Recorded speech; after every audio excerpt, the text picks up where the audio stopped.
本当の日本を知ることができるということで、日本で初めてヤマメの人工孵化養殖に成功した村になっていて、決してなんか贅沢な暮らしを村の人って多分望んでないんですよね。神楽とか獅子舞とか結構たくさんあるんですよ。なるべく村にあるものを使って村にお金を落として、なんかとことん人生をかけてずっとやっていきたいなっていうのが。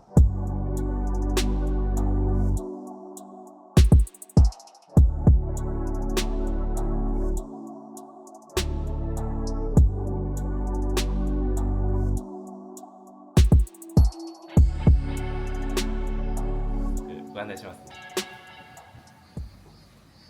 150年を超えるお家なので、もう村でも一番大きいお家です。ここより立派なお家は今はもう村の中には残っていなくって、でこれからご案内するのがそのラウンジ棟ですね。どうぞ。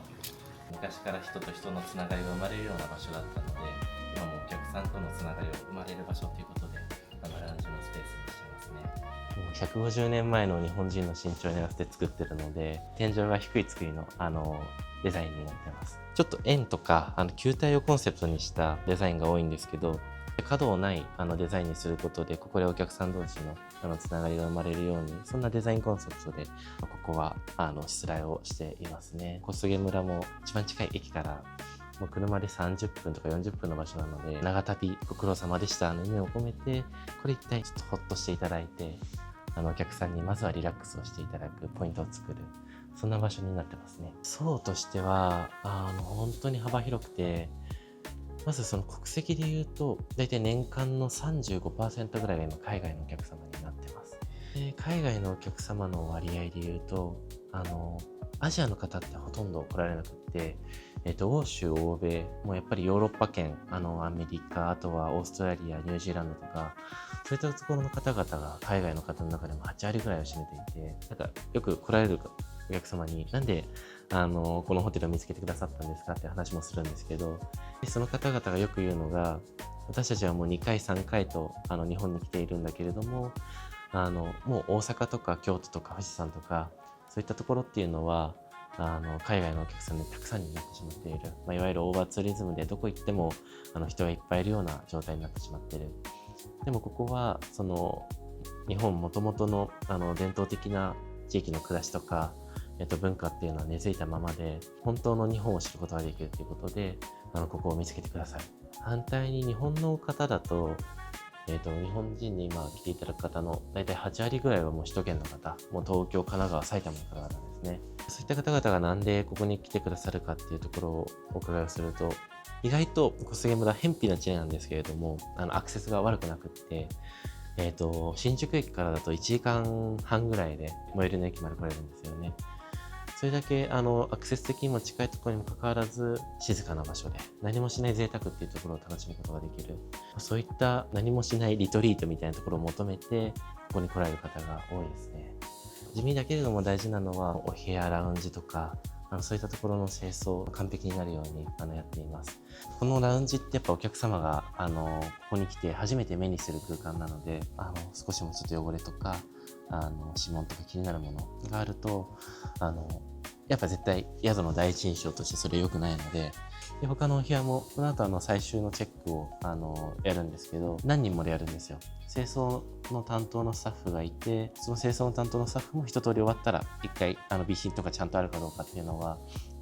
チェックをするんですけど、一人の目で見るものと複数人の目で見るものは違うので、チェックが終わったらまた別のスタッフがそのお部屋をチェックをして、それで良ければお客さんを迎え入れられる、二重三重でチェックをしていくことで本当に抜け漏れのないお部屋のクオリティに仕上がっていくので、すごい地味で見えない作業ではあるんですけれども、それを毎日ちゃんとこなすっていうのがなんか一番基本なんですけど一番大事ですね。めっちゃ汚れるんですよこれちょっとでも触ると超目立つので、みんなが20代なんですよ。23、22、29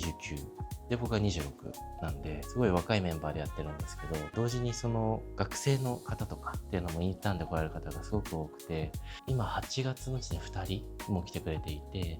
で12月までにはさらに4人来てくださる予定で、今あそこでちょうど綺麗にいろいろと家具を、はい、整えてくれてるんですけど、彼女もこの夏インターン生で来てくれている子です。私もまだ来て3日目なんですけど、もうなんて言ってもこの自然にこう囲まれて、村の方がすごくあったかいんですけど、その村のあったかい方のこう普段挨拶とかを交わしながらこう出勤をして、もうなんかその時点でなんかすごく頑張ろうっていう気持ちになりますし、なんかこのホテルに入ってきたら優しいスタッフの大先輩の方々にすごく優しく受け入れていただいて、でやっぱり普段どういうことを大事にされてるのかっていうことをすごく言葉でも背中でもなんか見せていただいて、本当に勉強になります。とっても楽しいです。はい。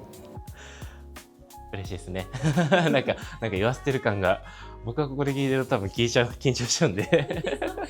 本当にああいう感じで来てくれる学生さんがやっぱたくさんいるので、僕も実はやっぱそのインターンがきっかけでこの宿に携わるようになった一人だったので、なんかそういった子たちが自分の大学の後輩とかで今来てくれてるっていうのもすごく嬉しいことですし、今日本には小菅をメインに私たちやってるんですけど、この後も小菅村内でもう次の授業とか決まっているんですよね。実は来年の5月以降とかはまた新しくゲストハウスを小菅の中で私たちやる予定で、そういった意味でも今いっぱい新しい力が必要になってきている段階で、僕も頑張んなきゃなってめっちゃ思います。刺激を受けてますね、いい感じに。なんか一緒に働く仲間もすごい大事だなっていうふうに思ってて、すごいピリピリした感じの雰囲気とか、そういうのが苦手で、なんかそういった雰囲気の職場にいた時期もあったんですけど、やっぱどうしても自分が緊張しちゃって楽しんで仕事をすることはできなかったので、それがないようにこの宿ではしたいなというふうに思っていて、自分たちがゆるくやっていてお客さんに迷惑がかかるなんてことは絶対あっちゃいけないんですけど、自分たちが普段通りのリラックスした状態で働くことができれば、お客さんもそれを享受できるというか、私たちもお客さんに対してよりリラックスして自然な状態で臨むことができる、お会いすることができるので、なんかやっぱそういった職場の雰囲気みたいなところはすごい今も大事にしたいなと思ってますし、これからも規模が大きくなっていっても大事にはしていきたいなというふうに思いますね。はい、まだ今お昼時でお客様これから来られるので、ちょっとせっかくなのでお庭をご案内させていただきます。これもただホテルのために作ったお庭ではなくて、元々の家主さんが作っているお庭なんですけれども、この建物を改装するときにそのお庭の改修の明細書が出てきてですね、大体当時の、今の円で換算すると2000万円ぐらいの価値になるっていうふうに書いてありましたね。こういった、庭の池って、鯉とかが泳いでることが多いんですけど、ここの場合だと、川魚が泳いでいて、はい。小菅が川魚で有名な地域なので、ちょっと雲の姿で気をつけてください。もしかしたら動きが速くて撮れないかもしれないんですけど、ここの、エリアの池にはですね、川魚のヤマメが泳いでます。ってのも、この池の上流が、川魚の養殖場になっていて、そこから赤ちゃんヤマメがここに迷い込んでくるんですよね。で、ここで、勝手に大きくなっていくっていう。お客さんもすごくそれを見てびっくりしてくれますね。小菅村があんまり知られてないんですけど、日本で初めてヤマメの、人工孵化、養殖に成功した村になっていて、だいたい4、50年前のお話なんですけど、なのでヤマメの里、小菅村なんていう風にも呼ばれていて、ヤマメはもう小菅を代表する、象徴するお魚ですね。なんか村の中のマンホールとか見ていただくとヤマメの絵が彫ってあったりするんですよ。そういった食文化みたいなところを小菅全体でもそうですし、うちでも大事にしたいというふうに思っていて、道の駅だと塩焼きで食べることができるヤマメ、ここだと、また違ったお料理のスタイルでお出しをしていたりだとか、ヤマメの他にもいろんな川魚がいるので、やっぱりそれも全部小菅村で育てられたものなんですけれども、とにかく小菅にあるものを最大限使うのがうちのコンセプトなので、やっぱそこもすごく大事にはしてますね。そういったところも、すごい。蜂が来ちゃうの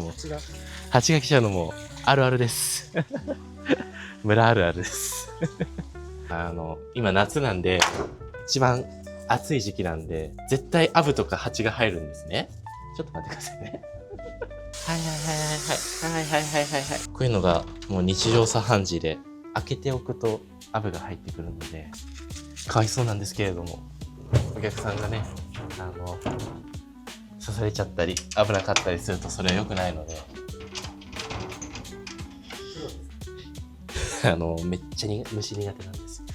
めっちゃ虫苦手です。こんだけいつもいるのは自然が豊かな証拠なのは間違いないんですけどね。朝食3号室食べてたわかるあ、食べたんだ。本当。じゃあよかったです。オッケー。あとそうだ、紙袋は関係ないんですけど、ごんちゃんお盆ありがとう。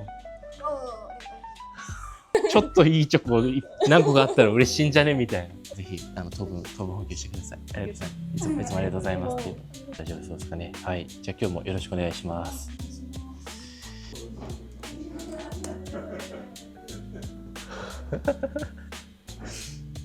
ああいう感じでシェフとサービススタッフもすごいしっかりはしてるんですけど、なんか緩いコミュニケーションがあるのがやっぱめっちゃ大事だなっていうふうに思って、なんか仲良くやってくれてるので嬉しいっすね。こんな風にいつもここに僕来てシェフともお客様の情報を最終確認をする時間をとっています。朝食も完食されてたらしいです。そうなんですね。はい、朝食もなんかいつもよりにこやかななんでもないです。天候が変わりやすいので小菅村山が周り1000メートルから2000メートルぐらいの山がこの辺一帯多いので、やっぱり夏の午後とかだとめちゃめちゃ天気変わりやすくて、これからちょっと村の中に村唯一のコンビニって言ったらどうなんですかね、コンビニというか個人商店があるので、そこにちょっと休憩がてら行こうかなと思ってますこれはずっとカメラ撮るのが趣味なんですけど、村のいろんな風景とかそういったものも日常も収めたいなっていうふうに思っていて、なので村の中回るときはいつもカメラを持つようにしていて、撮った写真っていうのをうちのホテルのインスタグラムとかそういったものにアップをして、小菅のその温度感が伝わる写真とかそういったのを載せられるようにいつも思ってますね。なんかシャッターチャンスが来たら撮るみたいないやー急にでもこういうのが多いんですよ、小菅村。8割ぐらいは毎日夕立が来るんじゃないですかね。だからちょうどお客様が来る時間帯に被るので、それもちょっと大変なんですけど、でも今日はいつもより早い時間に雨が降ってくれてるので、お客様が来る頃にはある程度収まってくれるんじゃないかなと思います。僕、生まれが小菅で育ちが隣の村なので、なんかすごいその2つの地域のなんか比べたりとかっていうところでも全然違うなと思ってて、小菅の人ってめっちゃウェルカムなんですよ。いろんな人に対して観光客とか移住者の方とか、お客様にもそうなんですけど、普通の村だとちょっと村の外から来る人に対して抵抗があるみたいな地域もあると思うんですけど、小菅そういったのが本当になくって、なんかそれをなんでなんだろうっていうのをテーマにして卒論を僕書いてましたこれはまだ推測の域は出ないんですけど、いろんな村の方、世代の方に聞く中で一個出てきたのが、小菅が、この辺の地域で一番最初に少子高齢化が始まった地域、もともとはマックスで2000人以上村の中に人口いたんですけど、急激に減り始めたのが小菅村が初めてで、すごい村の中で危機感があって、で村の人たちでできることは何でもやろうみたいな気概が生まれて、だからこそその村の外からのアイデアとか人とかっていうところに対して抵抗がなく大事にした結果、この村民性が育まれたんじゃないかなっていうのは、いろんな人の話を聞く中でちょっと思いましたね。出てきたところでした。面白い村です。もう本当になんか一家に一台とかではなくて一人一台車ですね。村の中で役場が運営しているマイクロバスだったりだとか、あとはその社会福祉協議会っていう組織があるんですけど、そういった方々もお手伝いをしてますし、で、まだ路線バスもあるのと、お買い物とかしたいっていう方に対しては今村の中でもまだ移動販売車があるので、はい、隣の村とか隣の市から移動販売車が来るんですよ。ここで買い物をする方がほとんどじゃないですかね。村のおじいちゃんおばあちゃんたちだと放送をしながら回るんですよ、移動販売車村の中を。そうなんです。はい、演歌とかかけながら回って、その演歌が聞こえたら移動販売車が来た合図で、お家からおじいちゃんおばあちゃんたちみんな出てくるみたいな。で多分あともう一個は今ちょうど着いたんですけど、この広瀬商店さんっていうところで買う人がいるんじゃないですかね。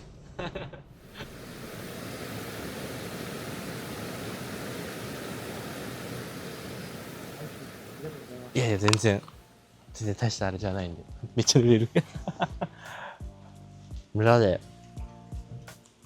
アイスが買えるところ少ないので、こうやって来ます。小菅って今はないんですけど、昔映画館があったり飲み屋さんもたくさんあったりだとか、商店も今よりもたくさんあったんですよ。そうなんです。自分のおばも小菅の中で、個人商店みたいなのを昔やってて、やっぱそれぐらい昔人口が多くて活気があったっていうのが小菅で、こういう感じでその村唯一の診療所とか、あとは高齢者の福祉施設みたいな感じで交流スペースがあったりだとか、すごいちっちゃい村なんですけど、暮らしていくための設備とか施設とかものっていうのは最低限揃ってる。それがなんか個性村だなっていうふうに思ってて、なので決してなんか贅沢な暮らしを村の人って多分望んでないんですよね。本当に日常変わらないこの生活があれば十分って思ってる人はきっと多くて、身の回りのものの豊かさじゃなくてそうじゃない豊かさっていうのを大事にしている村だと思いますね。小学校卒業する頃にはその地元に戻りたいなっていうのはずっとあって、もう保育園も小学校も僕が卒業した後に廃校になっちゃって今ないんですよね。やっぱそれがもう自分が子供の頃にはそうなることが決まってたような感じだったので、自分のふるさとがなくなっちゃうみたいなところをすごい子供ながらに思って、でやっぱどうにかしてその地域のためにずっと働いていきたいなっていうのをもう小学校卒業する頃にはなんかちょっと漠然と思っていて、多分寂しかったんだと思います。すごい好きなんで自分のゆかりのある場所が、だからそこがなくなっちゃうことがすごい多分悲しかったんだと思いますね。でもなんかホテル業には全然興味がなくって、もともとはその公務員になろうっていうふうに思って中学高校を卒業するまではずっとその感じだったんですよ。公務員になって地元の市役所に入ってなんかお手伝いするっていうような。でもなんか大学に行ってからある一人の先生と出会って、その人が観光の側面から地域活性化とか地域づくりをずっとされてた方なんですけど、その方のゼミで勉強してるうちにめちゃめちゃ観光を使った地域活性化って楽しいなというか、自由度高くて楽しいなっていう風に思うようになって、ちょうどそう思ってた時にこのホテルが開業をしたので、開業の1年後ぐらいですかね、その時にインターンって形でちょっとお邪魔させてくださいっていう話をして、でそこがきっかけでしたね。初めてこのホテルに来て、めっちゃいいじゃんってなって一目惚れをして、なんだかんだって今に至るみたいな。ここが道の駅で、今雨なんですけど、でもめっちゃお客さんいますね。いつももうここもいろいろな面でお世話になってます。今年もねやりますよ、お祭り。あ、そう。うん。行けないと残念だ。確かに行けないと残念なお祭り。ね。その時には証言してくださいよ。確かに。じゃあそこはちょっと役場の人とも相談してそうよマイクロバスをね、出してもらうようにね。確かにホテルを一日村の人だけに、貸し切ってというか、お客さんをその時入れないんですよ。普段古民家ホテルの食事を村の方がなんか食べれる機会ってあんまりないので、古民家の味を知ってもらおうってことで村民限定感謝祭っていうのを毎年去年から始めたんですけど、今年もちょっと秋に11月にやる予定でいまして、この間300人来たんですよ。あれ食事とお酒のね数を数えたんですよ。うんもうそしたら、いや、これ300人は絶対飲んでんな。村が今600人ちょっとなんで、半分ぐらい。そういうのがやっぱあると、ね、村の皆さんもすごい楽しみにしてくれますし、普段来れない人と話せると僕たちも嬉しいんで、あそこの家に住んでるんですみたいな感じでいつも挨拶をするんですよ。そういう人たちに。もう裏の話をすると500円で仕入れた肉たちをもう500円で出してますからね、あれ全部。でもそれでいいなって思ってて、僕も。なんでまたやるんで、ぜひ。楽しみにしてはい、ます。ぜひぜひぜひ。ってな感じです。この後は15時から、順次お客様が到着をされるので、そのチェックインを済ましてっていう形ですかね。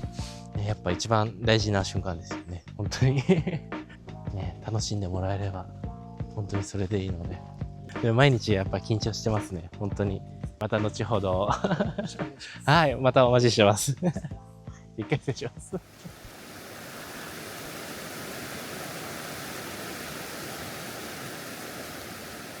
疲れ様でした。今ちょうど、お客さんがもうチェックインをされて、温泉に使ってる方がいらっしゃったりだとか、お客様もごゆっくりされている時間帯ですね。これからご夕食が始まるので、その夕食の準備をこの時間からしてます。いいです、いいです。全然、もう足りないと思ったものは買ってください。よほど高い買い物じゃない限り、買っていただいて大丈夫なので。もうディナーって多分、なんですかね、来るお客さん一番楽しみにしてるじゃないですか。一番見せ場というか、そこをなんか、こうやってもう、めっちゃ信頼できる相方がいるのは、超ありがたいです。どうなんですかどうなんですかワクワクしてますね。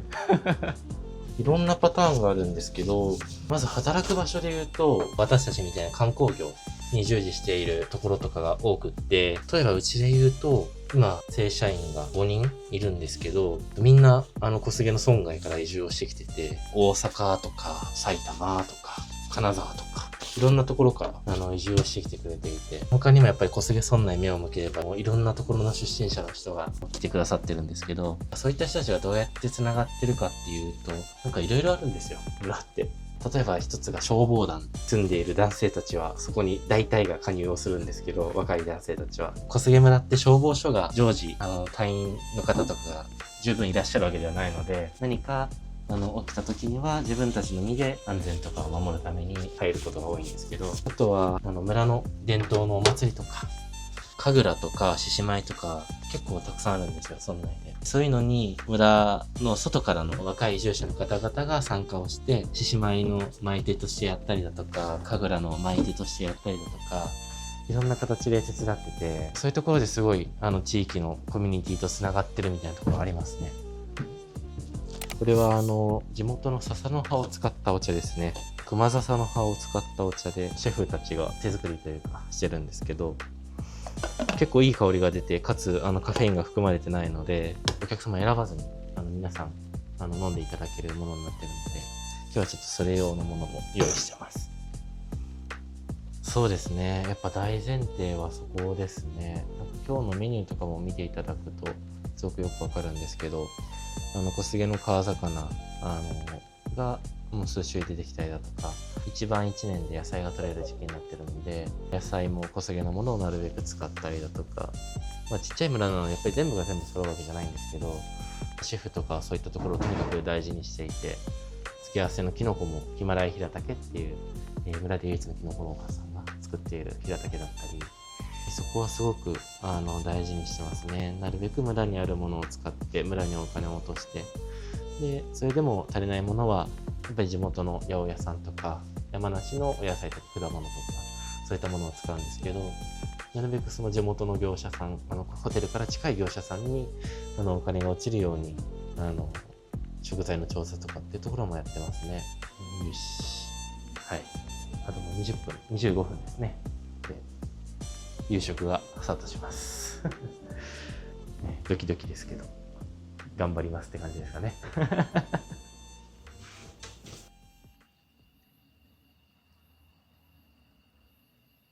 お疲れ様です。今営業が終了をして、はい、ゲストの皆様もすごく満足そうにお部屋に戻られましたね。よかったです。はい、お疲れ様でした。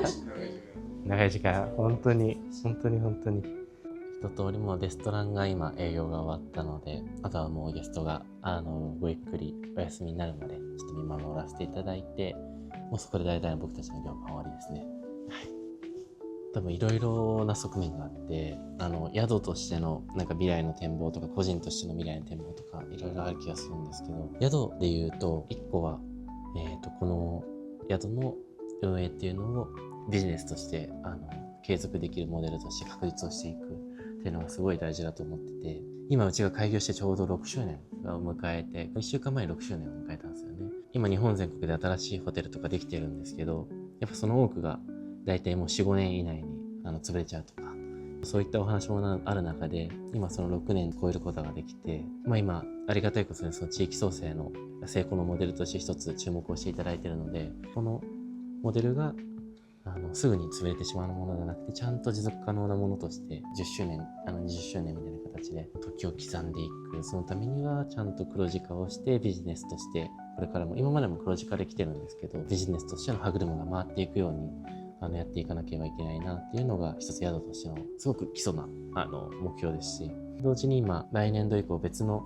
小菅村内の地域でも新しい形で宿をオープンしていく予定なので、小菅のいろんな地域に私たちの宿を起点に盛り上がりを波及させることができればすごくいいなっていうふうに思っています。で、個人としては地元というかこの土地が大好きなので、この土地に住み続けたいっていうところが一個あって、母親の実家の小菅と父親の実家の上の話、もう今吸収合併されちゃったんで村じゃなくなったんですけど、その2つが同じぐらいすごく自分にとっては大事なので、この場所に住み続けて、その2つの地域の地域活性化っていうところにとことん人生をかけてずっとやっていきたいなっていうのが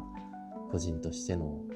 展望ですね。すごいふわっとしてるんですけど、村のイメージってどっかちょっと閉鎖的で、ちょっと怖いみたいな、昔の風習がたくさん残って怖いみたいなところもイメージとして抱かれてる方もいるかもしれないんですけど、全然そんなことはなくて、村の外から来る方に対してすごくウェルカムだよっていうことをお伝えをしたいですし、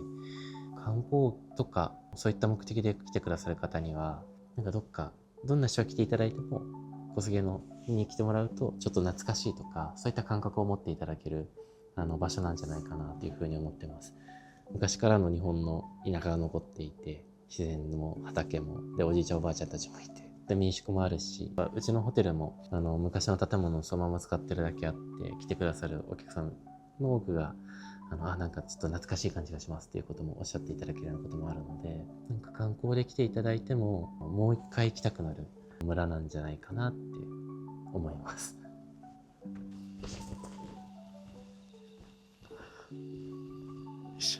今日はありがとうございました。いやー、とんでもないです。こちらこそありがとうございました。こ